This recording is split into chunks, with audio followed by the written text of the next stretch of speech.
He and I were the only ones left in an unsuccessful family.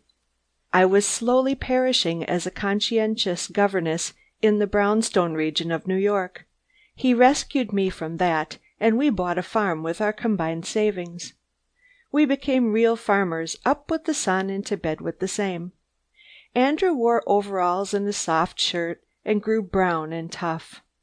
My hands got red and blue with soapsuds and frost.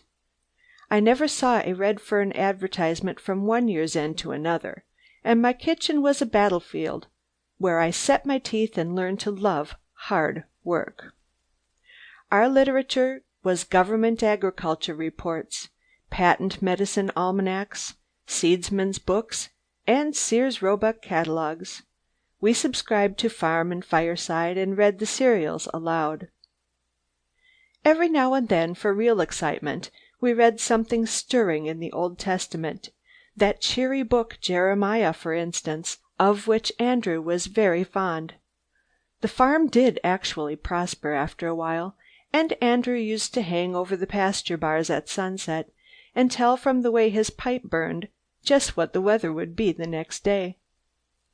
As I have said, we were tremendously happy until Andrew got the fatal idea of telling the world how happy we were. I am sorry to have to admit he had always been rather a bookish man. In his college days he had edited the student magazine, and sometimes he would get discontented with the Farm and Fireside serials and pull down a bound volume of the college paper. He would read me some of his youthful poems and stories, and mutter vaguely about writing something himself some day. I was more concerned with sitting hens than with sonnets, and I'm bound to say I never took these threats very seriously. I should have been more severe. Then Great Uncle Philip died, and his carload of books came to us. He had been a college professor, and years ago, when Andrew was a boy, Uncle Philip had been very fond of him, had in fact put him through college. We were the only near relatives, and all those books turned up one fine day. That was the beginning of the end, if I had only known it. Andrew had the time of his life building shelves around our living room. Not content with that, he turned the old hen house into a study for himself, put in a stove, and used to sit there evenings after I had gone to bed.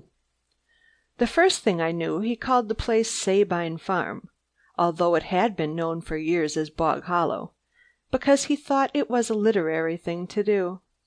He used to take a book along with him when he drove over to Redfield for supplies. Sometimes the wagon would be 2 hours late coming home, with old Ben loafing along between the shafts, and Andrew lost in his book. I didn't think much of all this, but I'm an easy-going woman. As long as Andrew kept the farm going, I had plenty to do on my own hook. Hot bread and coffee, eggs and preserves for breakfast, soup and hot meat, vegetables, dumplings, gravy, brown bread and white, huckleberry pudding, chocolate cake, and buttermilk for dinner. Muffins, tea, sausage rolls, blackberries and cream, and doughnuts for supper. That's the kind of menu I had been preparing 3 times a day for years. I hadn't any time to worry about what wasn't my business. And then one morning I caught Andrew doing up a big, flat parcel for the postman. He looked so sheepish I just had to ask what it was. "I've written a book," said Andrew, and he showed me the title page. Paradise Regained by Andrew McGill. Even then I wasn't much worried, because of course I knew no one would print it. But Lord, a month or so later came a letter from a publisher accepting it. That's the letter Andrew keeps framed above his desk. Just to show how such things sound, I'll copy it here. Decameron Jones and Company, Publishers, Union Square, New York. January 13, 1907. Dear Mr. McGill, we have read with singular pleasure your manuscript, Paradise Regained. There is no doubt in our minds that so spirited an account of the joys of sane country living should meet with popular approval, and with the exception of a few revisions and abbreviations